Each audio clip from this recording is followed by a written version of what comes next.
All right, guys, we're going to be looking at Kesa Gatame today, and the idea of this strong top position that's really headlock, but with an arm in it.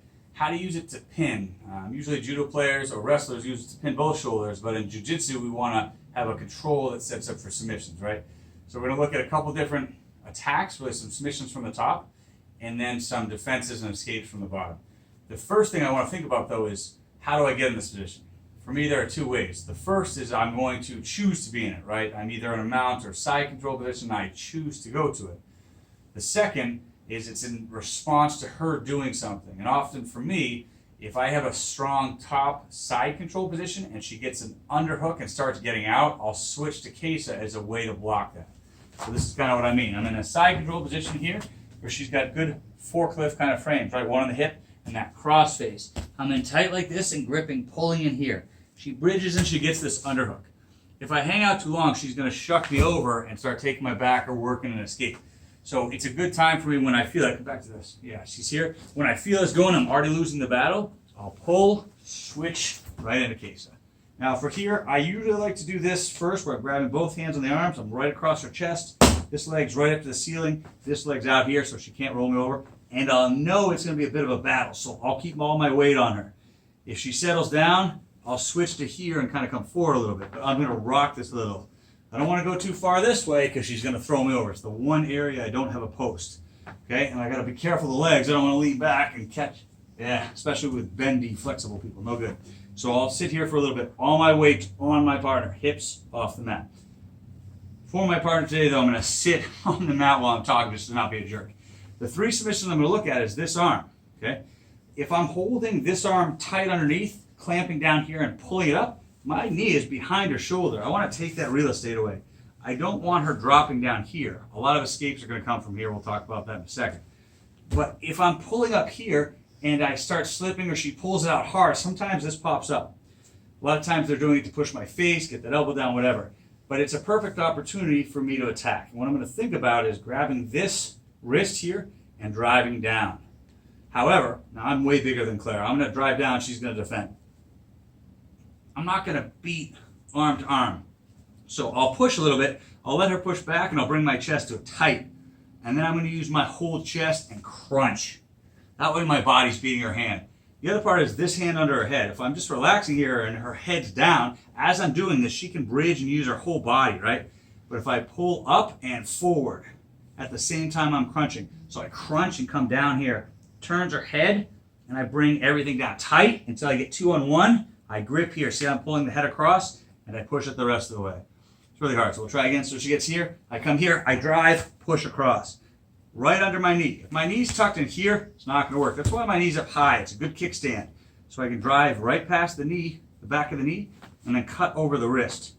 Now I step over and pull and drop my knees down. So they're facing the same way. The elbow shouldn't be behind here. I want it over the top of my quad. As I'm here, it's already a tough position for her. It keeps her shoulder down, elbow, hand. But this is not going to be enough if I bump the hips. She'll be able to ride that out. So I lean back and pull the head first, and then bump the hips. Be careful doing this because it's a very short tap. But by pulling the head, the spine is offline, and now I bridge, right? Versus I do this, I'm bridging all day, she didn't care. I pull, boom. So one more time. As I'm going down, though, I'm crunching, and sometimes she'll flail it out. She'll just hit it out. She realizes it's in danger here, she'll go to that. I step over and pull here, and I like to bring this other leg right behind it so the wrist is tucked. Okay? I'm not collapsing to the floor here. I'm setting up that fulcrum for the elbow. Same thing with the head, though. I pull the head back and drive forward for the arm bar. If I don't do the head, she can ride a lot of that, right? But I pull the head back and away and drive. Side note, if I'm here and I'm pushing down, she goes for the arm bar, and I step over, she pulls it back, I go right back to this. This is the better break in my opinion because I'm working the shoulder versus just the elbow break, but they work together, one or the other. Last but not least, I'm going for this, I'm going for that, or let's say I just can't even get it down and the hand comes up. She starts pushing on my face. This happens all the time, especially good players. They won't even let you get any inch here. They're going to push right for your face.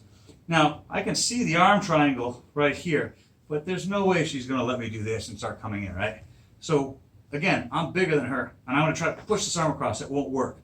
But what I can do is take the real estate that I have here, so I'm going to lean. She's pushing me. I'm going to help and C-grip or C, clamp right here, and drop my whole body into this vacuum. So what I'm doing, as she's pushing me, I don't want her elbow here. I'm going to let her push a little bit to help the elbow come up and as far as possible. It pulls her head up. I'm wary of the leg, so I can't do this forever. I C-grip and give as much as I can. She's fighting this. I want her tense, and I pull my body out, and I move. When I get here, now I shift back. Once I'm here, I want my head and ear behind her elbow. From here, I can gable up, turn belly down, and go into your classic arm triangle. But for a better finish, I'm keeping all this tight. I'm gripping up. I'm going to lean back, punch my hands out, and then pull. Okay? What this is going to do is I'm here. If I just squeeze here and lean back, she can come up with me. But when I take my arms here and I stretch them out, so they should almost be like a diamond. Like there's this, they're in tight and I'm stretching them out, a diamond shape. Watch her head. As I'm here gripping, her head turns a little bit. So it comes offline and rotates. So I get here. It also sets this up to come across her carotid, right? So now we got the beginning of a strangulation. We've got a head twist and a spinal twist. All this together, neck crank, spinal twist, and a choke, it all sucks. So I'm tight here, keeping my head right to hers, twist, punch the arms out, then I pull back and up. So all the way through. And strong Kesa. I start leaning back, the hand comes out. I grip, crunch, 2 and 1, boom, in, head out, and tap. Same thing, I come down, she pushes it out, grip, boom, armbar. Same thing, I'm trying, it doesn't work. She pushes, I'll let her go, get up here, drop. I can even do it without the leg, but I usually will drop all the way in, come right back out, here, grip, punch, and turn. 3 submissions that are pretty awesome. If you like this, I got another video that's going to have some escapes, some kind of ways to deal with all this bullshit. Hope you like it. Thanks. Thanks, Claire.